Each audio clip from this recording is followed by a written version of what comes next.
Welcome back to another episode of Lost in the Farmer's Market Garden Shorts. Now, this is episode 4 of 2021, and I know we're behind schedule, but other stuff happened. Now, your subject for today is Iris X germanica, or German bearded iris. Now, this is the iris that most people have, though maybe not necessarily in this color. It is in the Iridaceae family, which means it is related to a bunch of things that you would think of as irises like sweet flag and orris, and of course, Japanese. We're going to go around the garden and show some of the others, so we'll get to that in a minute. Anyway, it is from the Eastern Mediterranean region, and the name Iris comes from the Greek goddess of the rainbow, because irises come in a staggering number of colors, especially thanks to hybridization. What's interesting is that the irises prefer the USDA zones 3 through 10, which means they can grow as far north as New Jersey with some protection. There is an iris gardens in Montclair, New Jersey that has some epic irises, but they get mulched heavily every winter, and iris borers are a serious problem there, whereas here, not so much for some reason. Knock on wood.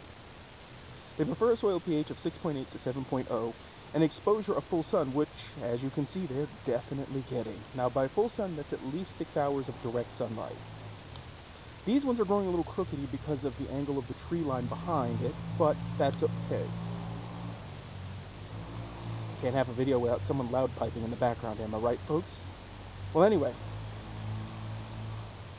they get to a height of 2 to 3 feet, that's counting the flower stalk usually, and they get to a width, an individual rhizome width of about 1 to 2 feet, which means multiple growing points on one colonial rhizome. They have a couple common names.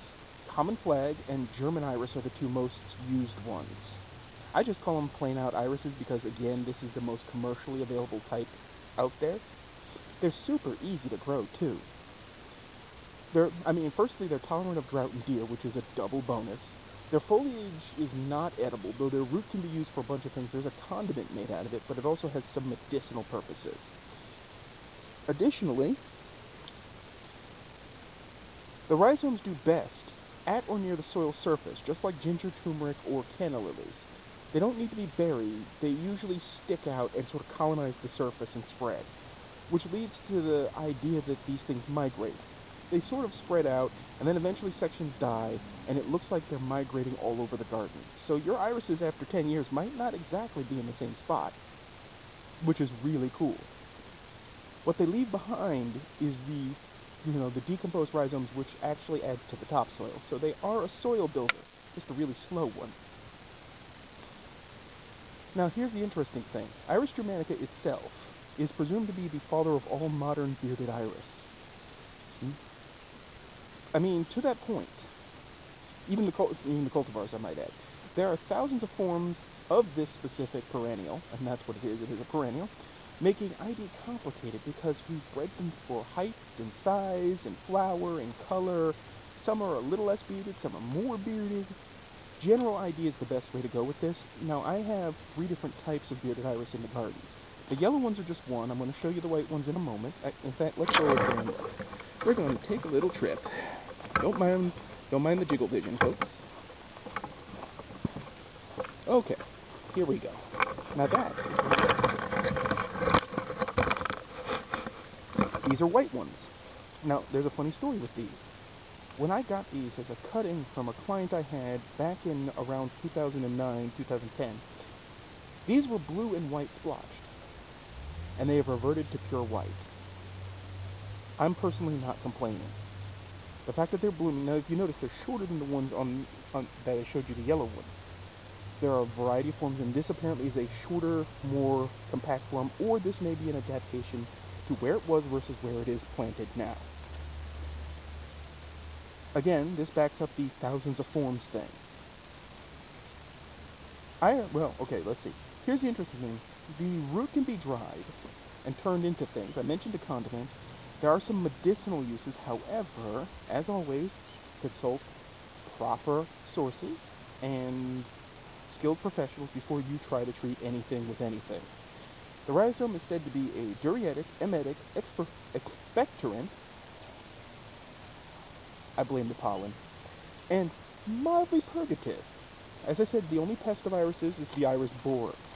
Um, these are largely trouble-free. The one thing they don't like is being wet constantly. So they don't like wet spots and they don't like wet feet. But we're in the sand hills in zone 8A, so that's easy. For you, that may mean mounding your garden to keep them above ambient water. Now these are the white type. The blue ones, unfortunately, only first. Actually, in order. The blue ones I have in the test gardens bloom first, then the yellow ones, and then the white ones. But what blooms before all of them is the Japanese frilled irises, which are at the end of their bloom. They have the longest individual bloom period of all of them. You see that? Zoom in just a little bit for you.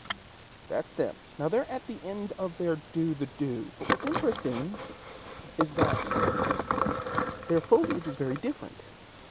These are the first to emerge. They disappear, they go dormant for a while, and then they come up like this. And then they disappear again in late summer, if not fall, and then or they disappear during the winter for a little while, and then they reemerge. Traditional irises, traditional bearded irises, oh, hey, we have an example today. Let me go over here for a second. Look at that. You see that? That is a bearded iris that escaped somehow. They escaped. This was originally all bearded iris, and I cleared them out, and as you can see, they're resilient. They'll come back at a drop of a hat if you don't get all the rhizomes, but they're not invasive. Now, what I was getting at, and please don't mind how mangy this section is. I haven't gotten to doing the spring cleanup out here yet, but irises are a solid choice for your garden, especially German bearded irises, because you can get a color to suit every ounce of your fancy and whimsy. They've got bicolors, they've got splotched ones, you can get the Japanese ones, you can get all shades of the rainbow.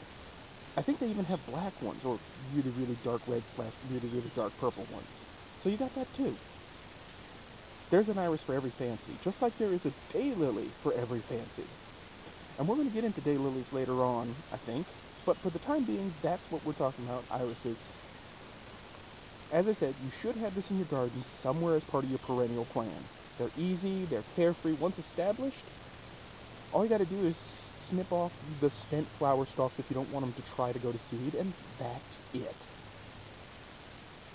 Also, they're modestly inexpensive if you don't go for really fancy colors. So, I mean, carefree, inexpensive, easy, that's what I'm talking about.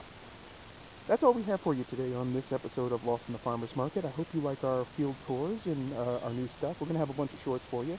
So, as always, folks, keep them growing, and thanks for watching.